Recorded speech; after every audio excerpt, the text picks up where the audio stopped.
മലപ്പുറത്തെ ജനങ്ങളുടെ വെറുപ്പ് സമ്പാദിച്ച സ്ഥാനാർത്ഥിയെയാണ് UDF പൊന്നാനിയിൽ മത്സരിപ്പിക്കുന്നത്. ടയർ മാറ്റിയിടൽ നാടകത്തിന് വോട്ടർമാർ കൃത്യമായ മറുപടി നൽകുമെന്ന് CPM നേതാവ് KP നാരായണൻ പറഞ്ഞു.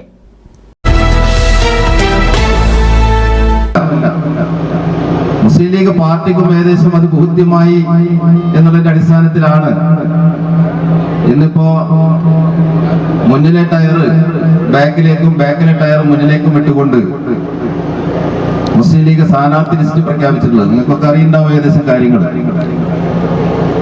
പൊന്നാനിയിൽ മത്സരിച്ചിരുന്ന ET മുഹമ്മദ് ബഷീർ, നിലവിൽ MP ആയിട്ടുള്ള ET മുഹമ്മദ് ബഷീറിനെ മലപ്പുറം ലോക്സഭാ മണ്ഡലത്തിലേക്കും അതേപോലെ തന്നെ മലപ്പുറം ലോക്സഭാ മണ്ഡലത്തിനകത്ത് ജനങ്ങൾ അങ്ങേയറ്റം വെറുത്ത അവിടെ എടുക്കാച്ചരക്കായിട്ടുള്ള അബ്ദുസമദ് സമദാനി സാഹിബിനെ പൊന്നാനി ലോക്സഭാ മണ്ഡലത്തിലേക്കും മാറ്റി പ്രതിഷ്ഠിച്ചുകൊണ്ട് ഒരു പരീക്ഷണത്തിന് വേണ്ടിയാണ് മുസ്ലിം ലീഗ് നേതൃത്വം തയ്യാറായിട്ടുള്ളത്. പൊന്നാനിയിലെ ജനങ്ങൾ അനുഭവിക്കുന്ന വിഷയങ്ങളുമായി ബന്ധപ്പെട്ടുകൊണ്ട് ഇവിടെ സംസാരിച്ചു.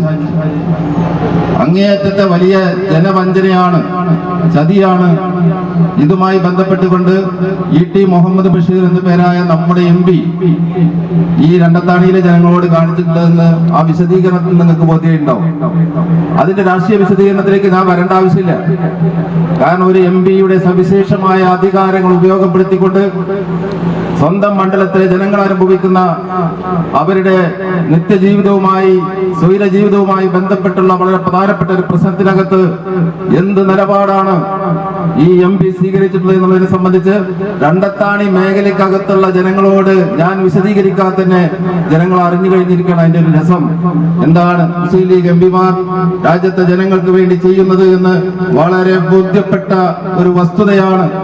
രണ്ടത്താണി നാഷണൽ ഹൈവേ അണ്ടർപാസുമായി ബന്ധപ്പെട്ടുകൊണ്ട് ഇന്നിവിടെ നമുക്ക് മുന്നിൽ നമ്മുടെ കാൽച്ചുവട്ടിൽ നമുക്ക് കാണാൻ വേണ്ടി കഴിയുന്ന ഒരു യാഥാർത്ഥ്യമായി നമുക്ക് വന്നിട്ടുള്ളത്. അധികം ഞങ്ങൾ വിശദീകരിക്കണം. വിവിധ വിഷയങ്ങളെ സംബന്ധിച്ച് അദ്ദേഹത്തിന്റെ പ്രവർത്തനങ്ങളെ സംബന്ധിച്ച് ഞങ്ങൾ വിശദീകരിക്കണോ? ലീഗുകാരെ അങ്ങേയറ്റം ജനവഞ്ചനാപരമായ ജനങ്ങളുടെ താല്പര്യത്തിനെതിരായി പുറംതിരിഞ്ഞു നിൽക്കുന്ന നിലപാടാണ് ഈ വിഷയങ്ങളുമായി ബന്ധപ്പെട്ടുകൊണ്ട് ET മുഹമ്മദ് ബഷീർ എന്നുള്ള MP ജനങ്ങളോട് സ്വീകരിച്ചത് നമുക്ക് കാണാൻ വേണ്ടി കഴിയും. എന്നാലോ അദ്ദേഹത്തിന്റെ കാര്യം നമ്മൾ പരിശോധിക്കണം. ഇത്രയധികം വയസ്സായിട്ടും ഇത്രയധികം സ്ഥാനമാനങ്ങൾ നേടിയെടുത്തിട്ടും ഇത്രയധികം സ്വത്ത് സമ്പാദിച്ചിട്ടും അദ്ദേഹത്തിന് യാതൊരു മാറ്റവും ഇന്നിപ്പോ കാര്യങ്ങളെ സംബന്ധിച്ച് യാതൊരു കുലുക്കവുമില്ല. വീണ്ടും മത്സരിച്ചേ തീരുള്ളൂ. ലീഗിലൊന്നും പുതിയ ചെറുപ്പക്കാരോ പുതിയ ആളുകളോ ഇല്ലാത്ത രൂപത്തിലേക്കാണ് ഇവരുടെയൊക്കെ തന്നെ സ്ഥാനാർത്ഥി നിർണയവും ഇവരുടെ കാര്യങ്ങളും വേണ്ടി പരിശോധിച്ചാൽ കാണാൻ വേണ്ടി കഴിയുന്നത്. എന്നും ഞങ്ങൾ തന്നെ വേണം. ഞങ്ങൾക്ക് ശേഷം ഇവിടെ കാടാണ് എന്നുള്ള രൂപത്തിലേക്കുള്ള ധാരണയിലേക്കാണ് മുസ്ലിം ലീഗ് നേതൃത്വം പോകുന്നത്. എത്രയധികം യുവജനങ്ങൾ ലീഗിനകത്ത് കരുത്ത് തെളിയിച്ച യുവജനങ്ങളുണ്ട് ഈ ലീഗിനകത്ത്, മുസ്ലിം ലീഗിനകത്ത്. ആരെയെങ്കിലും നിർത്തി പാർലമെന്റിനകത്ത് സംഘപരിവാർ ഭീകരതക്കെതിരായി പ്രതികരിക്കാൻ കഴിയാവുന്ന ഉജ്ജ്വല വ്യക്തിത്വങ്ങളെ നിർത്തിക്കൊണ്ട് ഈ മണ്ഡലത്തിനകത്ത് നല്ലൊരു ലോക്സഭാ സ്ഥാനാർത്ഥിയെ വിജയിപ്പിക്കാൻ ആവശ്യമായ നടപടി സ്വീകരിക്കാൻ വേണ്ടി ഇവർക്ക് കഴിയുന്നുണ്ടോ? എന്തെങ്കിലും സാധിച്ചിട്ടുണ്ടോ? ലോക്സഭയ്ക്കകത്ത് നമുക്കറിയാം നിരവധി ഇന്ത്യൻ ന്യൂനപക്ഷ സമുദായത്തെ സംബന്ധിച്ചിടത്തോളം വലിയ രൂപത്തിലേക്കുള്ള പ്രതിസന്ധി ഉയർത്തിയ നിർണായകമായ അവസരങ്ങളിൽ മൗനം ഭരിച്ചവരാണ് ഇവിടുത്തെ മുസ്ലിം ലീഗ് നേതൃത്വം. പൗരത്വ ബില്ലിന്റെ കാര്യത്തിൽ, അതേപോലെ തന്നെ മുത്തലാഖ് വിഷയത്തിന്റെ കാര്യത്തിൽ, അതേപോലെ തന്നെ മുസ്ലിം വനിതാ നിയമവുമായി ബന്ധപ്പെട്ടുകൊണ്ട് ബില്ലിന്റെ കാര്യത്തിൽ എന്ത് കാര്യങ്ങളിലാണ്, ഏക സിവിൽ കോഡിന്റെ കാര്യത്തിൽ ഇവിടെ മൃദു ഹിന്ദുത്വ നിലപാടുമായി മുന്നോട്ട് പോകുന്ന കോൺഗ്രസിന്റെ വാലായി നിൽക്കുന്ന സമീപനമാണ് മുസ്ലിം ലീഗ് സ്വീകരിച്ചുകൊണ്ടിരിക്കുന്നത്. UDFന്റെയും മുസ്ലിം ലീഗിന്റെയും രാഷ്ട്രീയത്തെ സംബന്ധിച്ച് പരിശോധിക്കാൻ വേണ്ടി കഴിയില്ല. എന്താ ശിഹാബ് തങ്ങൾ പറഞ്ഞത്?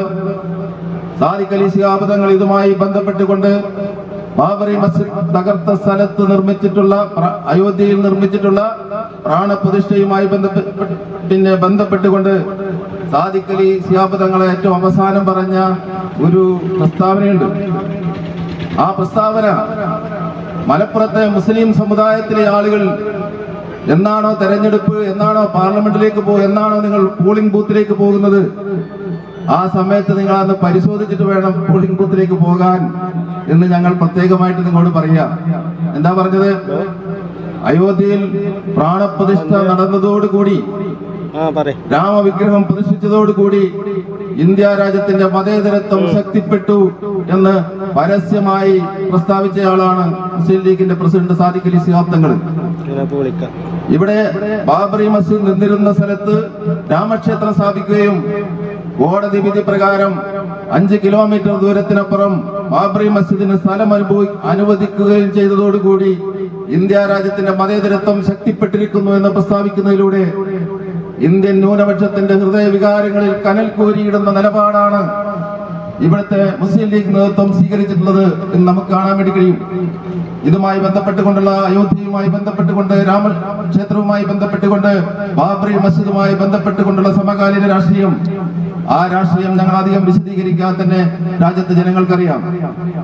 അവിടെ രാമവിഗ്രഹം പ്രതിഷ്ഠിക്കപ്പെട്ട സമയത്ത്, ആ സമയത്ത് രാജ്യത്ത് ഏറെ വിവാദങ്ങൾ വന്ന സമയത്ത് പോലും രാമക്ഷേത്രത്തിന് ശിലയിട്ടത് ബാബറി മസ്ജിദിലല്ല എന്ന് പരസ്യമായി മലപ്പുറത്തെ പാവപ്പെട്ട മുസ്ലിം സമുദായത്തോട് പരസ്യമായി പറയാൻ ധൈര്യം കാണിച്ചവരാണ് ലീഗ്. അന്ന് മുതൽ തുടങ്ങിയതാണ് ലീഗിന്റെ വഞ്ചനയും ചതിയും ഒക്കെ തന്നെ. അന്ന് മുതൽ ആരംഭിക്കുകയാണ് മുസ്ലിം ലീഗിന്റെ വഞ്ചനാപരമായ രാഷ്ട്രീയത്തിന്റെ തുടക്കം വന്നു തുടങ്ങുകയാണ്. അതിനുശേഷം നടന്നിട്ടുള്ള നിരവധിയായ സംഭവ വികാസങ്ങളിലൊക്കെ തന്നെ ബാബറി മസ്ജിദ് പൊളിക്കുന്നതിലേക്ക് എത്തിച്ചേർന്ന നിർണായകമായ, വളരെ ദൗർഭാഗ്യകരമായ സാഹചര്യത്തിൽ പോലും ഇന്ത്യ രാജ്യത്തെ മുസ്ലിം സമുദായത്തിന്റെ വളരെ വൈകാരികമായ പ്രശ്നത്തെ നേരിടുന്നതിൽ, ആ പ്രശ്നം പരിഹരിക്കുന്നതിന് മുസ്ലിം ലീഗ് എടുത്ത നിലപാടെന്താ, കോൺഗ്രസ് എടുത്ത നിലപാടെന്താ?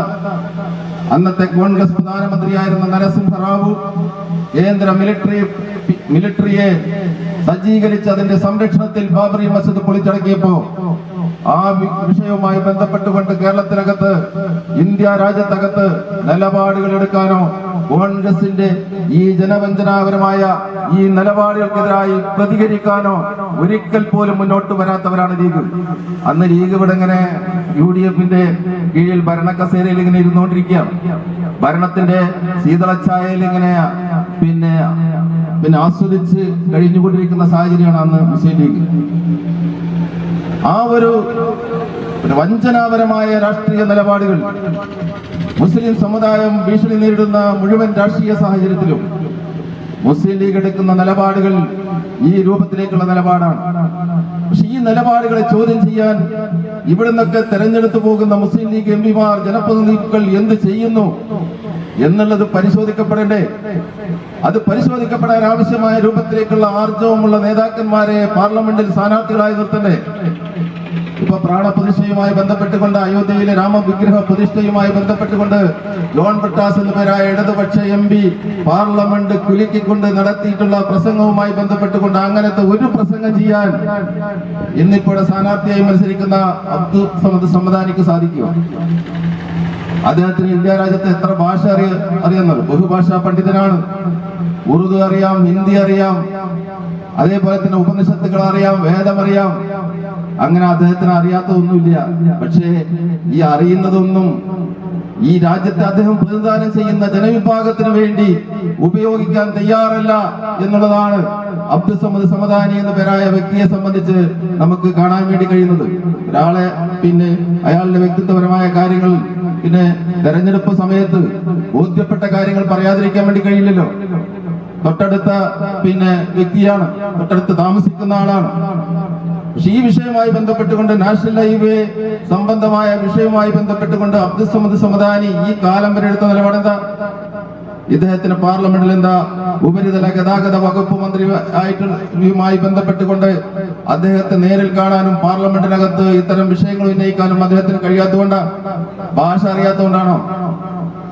ബഹുഭാഷാ പണ്ഡിതനല്ലേ, എല്ലാ ഭാഷയും അറിയാം. ഹിന്ദിയിൽ വേണമെങ്കിൽ ഹിന്ദിയിൽ പറയാം, ഇംഗ്ലീഷ് ആണെങ്കിൽ അതിലേറെ നന്നായി ഇംഗ്ലീഷ് പറയാൻ വേണ്ടി സാധിക്കും, ഉറുദു പറയാൻ വേണ്ടി സാധിക്കും, അറബി പറയാൻ വേണ്ടി സാധിക്കും. ഏതെങ്കിലും അറിയാവുന്ന ഒരു ഭാഷയിൽ രണ്ടത്താണിയെ ജനങ്ങളെ ബാധിക്കുന്ന ഏറ്റവും വലിയ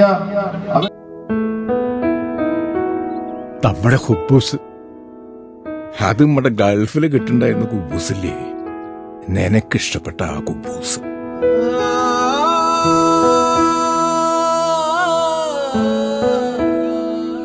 പ്രവാസികൾക്ക് മാത്രല്ല, ഇപ്പൊ നാട്ടിലെല്ലാവർക്കും അൽദാൻ കുബൂസ് മാത്രം മതി. ഹൽദാൻ കുബൂസ് ഇപ്പൊ ന്യൂ ജനറേഷന്റെ ഇഷ്ട കുബുവല്ലേ. ഷുഗർ ഉണ്ടെങ്കിൽ ഗോതമ്പിന്റെ കുബൂസ് ആവാട്ടോ.